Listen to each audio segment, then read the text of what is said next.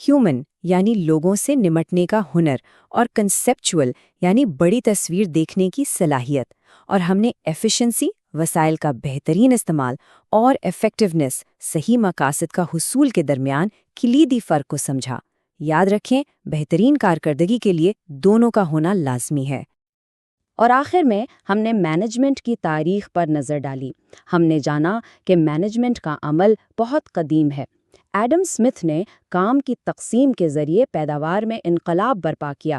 صنعتی انقلاب نے مینجمنٹ کو ایک ضرورت بنا دیا، اور اوین، بیبیج اور ٹاؤن جیسے ابتدائی مفکرین نے وہ بنیاد فراہم کی جس پر آج کی جدید مینجمنٹ کی عمارت کھڑی ہے۔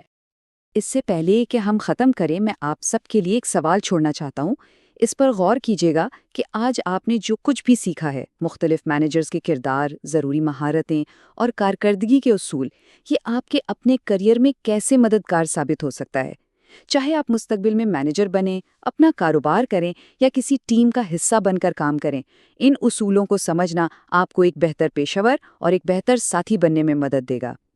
یہ لیکچر اب مکمل ہو گیا ہے۔ اگر آپ کو یہ سمجھ آ گیا تو MGT 503 کے لیے آپ کی بنیاد بہت مضبوط ہو گئی ہے۔ اگلا لیکچر اور بھی آسان لگے گا۔ چلیے اس سفر کو ایک ساتھ جاری رکھتے ہیں۔ آج ہم ورچوئل یونیورسٹی پاکستان کے لیے پرنسپلز آف مینجمنٹ کے لیکچر 7 اور لیکچر 8 کا احاطہ کر رہے ہیں۔ اگر آپ الجھن یا غیر تیاری محسوس کر رہے ہیں تو فکر نہ کریں، میں ہر چیز کو آہستہ، واضح اور مرحلہ وار سمجھاؤں گا تاکہ آپ اپنے مڈ ٹرم کے لیے مضبوط اعتماد پیدا کر سکیں۔ خوش آمدید، چلیں اس میں گہرائی میں اترتے ہیں۔ کبھی سوچا ہے کہ آج سے 1 صدی پہلے جب نہ کوئی کمپیوٹر تھا، نہ کوئی جدید ٹیکنالوجی، تو بڑی بڑی فیکٹریاں جہاں ہزاروں لوگ کام کرتے تھے، وہ آخر چلتی کیسے تھیں؟ یہ کون فیصلہ کرتا تھا کہ کون سا ورکر کیا کام کرے گا اور کام کرنے کا سب سے تیز اور سب سے اچھا طریقہ کیا ہوگا؟ انہی سوالوں کے جواب میں ہی آج کی جدید مینجمنٹ کی بنیاد چھپی ہوئی ہے۔ آج کی اس گفتگو میں ہم انہی بنیادوں کو سمجھیں گے۔ ہم دیکھیں گے کہ مینجمنٹ کا کلاسیکل نظریہ کیا تھا، پھر ہم دیکھیں گے کہ پوری تنظیم کی ساخت کیسے بنائی جاتی ہے اور ایک مینیجر کا اصل کام کیا ہوتا ہے۔ ہم ہنری فیول کی مشہور 14 اصولوں کو بھی جانیں گے، اور ہاں، آخر میں آپ کی مڈ ٹرم کے لیے ایک خاص جائزہ لیں گے تاکہ سب کچھ اچھی طرح ذہن میں بیٹھ جائے۔ تو آئیے اپنے سفر کا آغاز کرتے ہیں مینجمنٹ کے کلاسیکل نظریے سے۔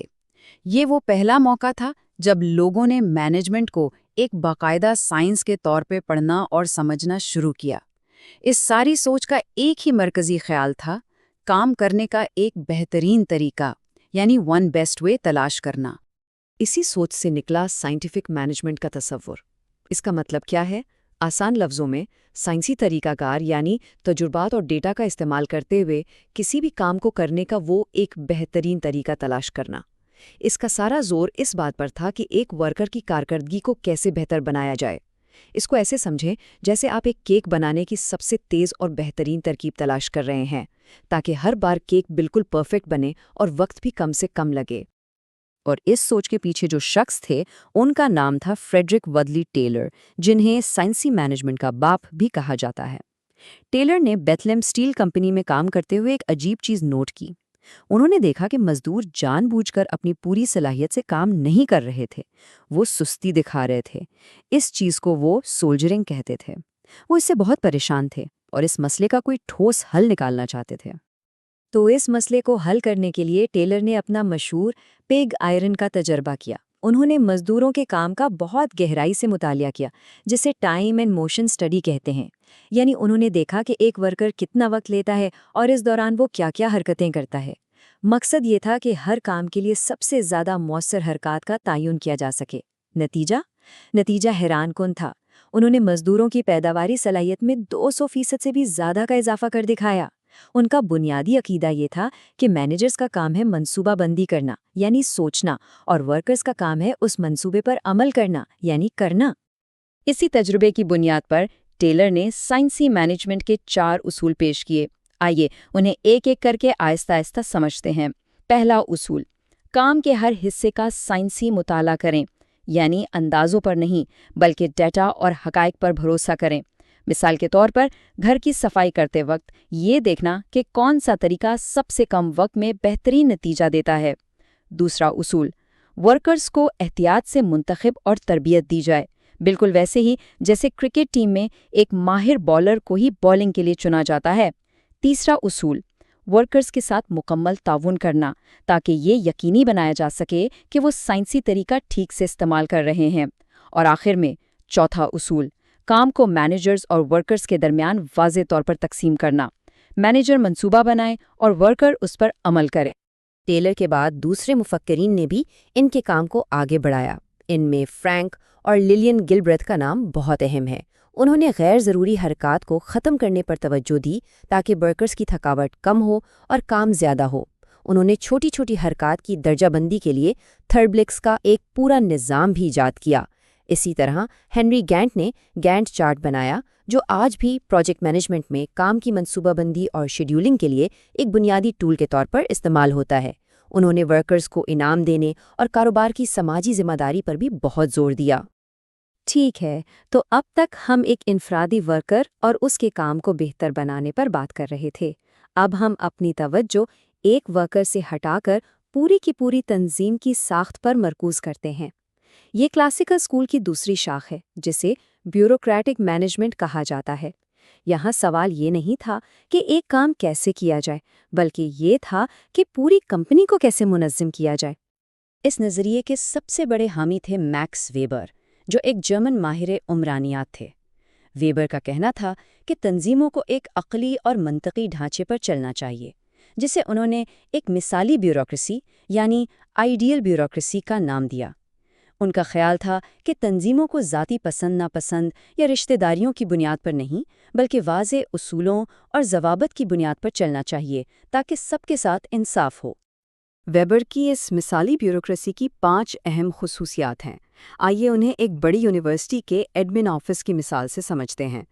پہلی خصوصیت، کام کی تقسیم یا اسپیشلائزیشن، یعنی ہر شخص ایک خاص کام کا ماہر ہو، جیسے ایڈمیشن آفیسر صرف داخلے کے معاملات دیکھے گا۔ دوسری، رسمی قوانین اور طریقہ کار، یعنی ہر کام کے لیے لکھے ہوئے اصول ہوں تاکہ کوئی اپنی مرضی نہ کر سکے۔ تیسری، غیر جانبداری، یعنی کسی کے ساتھ دوستی یا رشتہ داری کی بنیاد پر کوئی رعایت نہ کی جائے۔ چوتھی، اتھارٹی کا واضح درجہ بندی، یعنی سب کو معلوم ہو کہ کون کس کو جواب دہ ہے۔ اور پانچویں اور سب سے اہم، قابلیت کی بنیاد پر ترقی، یعنی پروموشن اس کو ملے جو اس کا حقدار ہو۔ تو اب جو اہم نقطہ یاد رکھنے والا ہے وہ ان دونوں نظریات کا فرق ہے۔ یہ بہت ضروری ہے۔ سائنٹیفک مینجمنٹ یعنی ٹیلر کا نظریہ ایک مائکرو لیول پر تھا۔ اس کا سوال تھا ہم ایک ورکر کے کام کو کیسے بہتر بنا سکتے ہیں، جبکہ بیوروکریٹک مینجمنٹ یعنی ویبر کا نظریہ ایک میکرو لیول پر تھا۔ اس کا سوال تھا ہم پوری تنظیم کی ساخت کو کیسے بہتر بنا سکتے ہیں۔ ایک کا تعلق نوکری سے تھا، دوسرے کا پوری کی پوری آرگنائزیشن سے۔ اب ہم کلاسیکل نظریے کی تیسری اور آخری شاخ کی طرف بڑھتے ہیں۔ یہاں توجہ نہ ورکر پر ہے، نہ تنظیم کی ساخت پر، بلکہ خود مینیجر کے کام پر ہے۔ یعنی ایک مینیجر اصل میں کرتا کیا ہے، اس کا کردار کیا ہے۔ ایڈمنسٹریٹو مینجمنٹ ایک ایسا نظریہ ہے جو پوری تنظیم پر توجہ مرکوز کرتا ہے اور ایسے اصول تیار کرنے کی کوشش کرتا ہے جن سے مجموعی طور پر انتظامی کارکردگی کو بہتر بنایا جا سکے۔ اس نظریے کے بانی تھے ہنری فیول۔ ہنری فیول وہ پہلے شخص تھے جنہوں نے یہ سوال اٹھایا، ایک مینیجر سارا دن آخر کرتا کیا ہے؟ اور پھر انہوں نے مینیجر کے کام کو 5 بنیادی حصوں یا افعال میں تقسیم کیا۔ پہلا، منصوبہ بندی، پلاننگ، یعنی مستقبل کے لیے مقاصد طے کرنا۔ دوسرا، تنظیم سازی، آرگنائزنگ، یعنی کام اور وسائل کو منظم کرنا۔ تیسرا، حکم دینا، کمانڈنگ، یعنی ملازمین کو ہدایات دینا اور رہنمائی کرنا۔ چوتھا، ہم آہنگی، کوآرڈینیٹنگ، یعنی مختلف شعبوں میں تال میل پیدا کرنا تاکہ سب مل کر کام کریں۔ اور پانچواں، کنٹرولنگ، یعنی یہ دیکھنا کہ کام منصوبے کے مطابق ہو رہا ہے یا نہیں۔ اپنے ان 5 افعال کے علاوہ فیول نے مینیجرز کے لیے 14 رہنما اصول بھی پیش کیے۔ یہ اصول ایک طرح سے مینیجرز کے لیے ایک عملی کتابچہ ہیں جو انہیں روزمرہ کے کاموں میں فیصلہ سازی کے لیے رہنمائی فراہم کرتے ہیں۔ فیول نے یہ 14 اصول پیش کیے جو مینیجرز کی رہنمائی کرتے ہیں۔ یہ اصول تنظیم کو چلانے کے لیے ایک مکمل فریم ورک فراہم کرتے ہیں۔ آپ اپنی اسکرین پر یہ پوری لسٹ دیکھ سکتے ہیں۔ اب یہ سب ایک ساتھ دیکھ کر گھبرانے کی ضرورت نہیں ہے۔ ہم اگلی سلائیڈ میں ان میں سے کچھ سب سے اہم اصولوں کو آسان مثالوں کے ساتھ سمجھیں گے تاکہ آپ کو ان کا بنیادی خیال واضح ہو جائے۔ آئیے کچھ سب سے اہم اصولوں کو دیکھتے ہیں۔ پہلا ہے حکم کی وحدت یعنی یونٹی آف کمانڈ۔ اس کا مطلب بہت سادہ ہے، ایک ملازم کو صرف ایک ہی باس سے احکامات ملنے چاہیے، بالکل ویسے ہی جیسے ایک بچے کو اگر ماں اور باپ دونوں الگ الگ حکم دیں تو وہ الجھ جاتا ہے۔ دوسرا ہے سمت کی وحدت یعنی یونٹی آف ڈائریکشن۔ سوچیں جیسے ایک کشتی میں سب ایک ہی سمت میں چپو چلا رہے ہوں تاکہ منزل تک پہنچ سکیں۔ اسی طرح تنظیم میں تمام ٹیموں کو ایک ہی مقصد کی طرف کام کرنا چاہیے۔ اسکیلر چین کا مطلب ہے اتھارٹی کی ایک واضح لائن، اوپر سے نیچے تک، جیسے فوج میں ایک سپاہی جانتا ہے کہ اس کا کمانڈر کون ہے اور اس کمانڈر کا افسر کون ہے۔ انصاف یعنی ایکوٹی کا مطلب ہے کہ مینیجر کو سب کے ساتھ برابری اور مہربانی کا سلوک کرنا چاہیے، کسی کی طرفداری نہیں کرنی چاہیے۔ اور آخر میں اسپیرٹ دی کورپس یعنی ایسپری دی کور، جس کا مطلب ہے ٹیم میں اتحاد اور جوش و جذبہ پیدا کرنا، جسے ہم عام زبان میں ٹیم سپرٹ بھی کہتے ہیں۔ ٹھیک ہے، اب ہم اس حصے کی طرف آتے ہیں جو خاص طور پر آپ کے امتحان کے لیے بنایا گیا ہے۔ اس سیکشن کا مقصد آپ کو آپ کے ٹیسٹ کے لیے اعتماد دلانا ہے، تو پوری توجہ یہاں رکھیں۔ آپ کے امتحان کے لیے ان چیزوں کو اچھی طرح یاد کر لیں۔ ٹیلر کے سائنسی مینجمنٹ کے 4 اصول، یہ بہت اہم ہے۔ گلبرٹ کا موشن سٹڈی میں کیا کردار تھا؟ گینٹ چارٹ کا مقصد کیا ہے؟ یہ بھی پوچھا جا سکتا ہے۔ ویبر کی بیوروکریسی کی خصوصیات کیا ہیں؟ فائول کے مینجمنٹ کے وہ 5 افعال۔ اور ہاں، فائول کے 14 اصولوں میں سے جو اہم اصول ہم نے ابھی ڈسکس کیے ہیں انہیں ضرور یاد رکھیں۔ یہ وہ سوالات ہیں جو اکثر آتے ہیں۔ فائول کے 5 افعال کو یاد رکھنے کے لیے ایک بہت آسان طریقہ ہے، بس یہ مخفف یاد رکھیں، POCCC، یعنی پلاننگ، آرگنائزنگ، کمانڈنگ، کوآرڈینیٹنگ اور کنٹرولنگ۔ یہ چھوٹی سی ٹرک امتحان میں بہت مدد دے گی، اسے ضرور نوٹ کر لیں۔ چلیں اب ایک آخری بار بہت پرسکون اور آہستہ انداز میں آج کے تمام اہم نکات کا خلاصہ کرتے ہیں تاکہ سب کچھ اچھی طرح ذہن نشین ہو جائے۔ یہ سلائیڈ آج کی پوری گفتگو کا خلاصہ ہے، اسے اچھی طرح ذہن میں بٹھا لیں۔ 3 بڑے نام، 3 الگ الگ زاویے۔ ٹیلر میں ایک ورکر کی کارکردگی پر توجہ دی، ویبر نے پوری تنظیم کے ڈھانچے پر توجہ دی، اور فیول نے خود مینیجر کے کردار پر توجہ دی۔ یہ تینوں مل کر کلاسیکل مینجمنٹ تھیوری کی بنیاد بناتے ہیں۔ اگر آپ کو صرف یہ ایک بات یاد رہ گئی تو آپ نے آج کے لیکچر کا سب سے اہم نقطہ سمجھ لیا ہے۔ تو لیجئے، آپ نے اب کلاسیکل مینجمنٹ تھیوری کی بنیادیں سیکھ لی ہیں۔ یہ وہی نظریات ہیں، وہی اصول ہیں جنہوں نے اس دنیا کی تعمیر کی جس میں آج ہم کام کرتے ہیں۔ ان اصولوں کو سمجھنا جدید مینجمنٹ کو سمجھنے کے لیے بہت بہت ضروری ہے، اور آج آپ نے اس سمت میں ایک بہت بڑا اور اہم قدم اٹھایا ہے۔ یہ لیکچر اب مکمل ہوا۔ اگر آپ نے یہ سمجھ لیا تو مینجمنٹ کی بنیادوں کے بارے میں آپ کی سمجھ بہت مضبوط ہو گئی ہے۔ اگلا لیکچر اور بھی آسان محسوس ہوگا۔ آئیے اس سفر کو ایک ساتھ جاری رکھیں۔ آج ہم principles of management for virtual university of Pakistan کے لیکچر 9 اور لیکچر 10 کور کر رہے ہیں۔ اگر آپ سٹریسڈ، ڈرے ہوئے یا انپریپیئرڈ محسوس کر رہے ہیں تو فکر نہ کریں، میں ہر چیز آہستہ، واضح طور پر اور سب سے آسان طریقے سے سکھاؤں گا تاکہ آپ ان چیپٹرز کو پورے اعتماد کے ساتھ سمجھ سکیں۔ چلیں شروع کرتے ہیں۔ کیا آپ نے کبھی سوچا ہے کہ کسی پروجیکٹ میں کچھ ٹیمز مل کر اتنا اچھا کام کیوں کر لیتی ہیں جبکہ دوسری ٹیمز کو ہمیشہ مشکلات کا سامنا کرنا پڑتا ہے؟ یا شاید یہ دیکھا ہو کہ ایک مینیجر کے انڈر کام کرنے والے لوگ ہمیشہ خوش رہتے ہیں اور دل لگا کر کام کرتے ہیں، جبکہ دوسرے مینیجر کے انڈر لوگ بس گھڑی دیکھ کر وقت گزارنا چاہتے ہیں۔ ایسا کیوں ہوتا ہے؟ انہی سوالوں کا جواب ہمارے آج کے موضوع میں چھپا ہے، جو کہ ہے انسانی رویے کو آرگنائزیشنز میں سمجھنا۔ ہم یہ دیکھیں گے کہ لوگوں کو کیا چیز موٹیویٹ کرتی ہے اور مینیجرز اس نالج کو بہتری کے لیے کیسے استعمال کر سکتے ہیں۔ اس سفر میں ہم مینجمنٹ کی نظریات کو آہستہ آہستہ سمجھیں گے، بالکل بلڈنگ بلاکس کی طرح، ایک کے اوپر ایک رکھ کر۔ پہلے قدم میں فرام رولز ٹو پیپل ہم مینجمنٹ کی تاریخ میں سفر کریں گے اور دیکھیں گے کہ کیسے مینیجرز صرف قوانین اور پروسیسز سے ہٹ کر انسانوں پر توجہ دینا شروع کی۔ اس کے بعد انڈرسٹینڈنگ واٹ ڈرائیوز میں ہم انسانوں کے ذہن کے اندر جھانکیں گے اور ان ضروریات کو سمجھیں گے جو ہمیں کام کرنے پر آمادہ کرتی ہیں۔ تیسرے سیکشن میں دا پاور آف نمبرز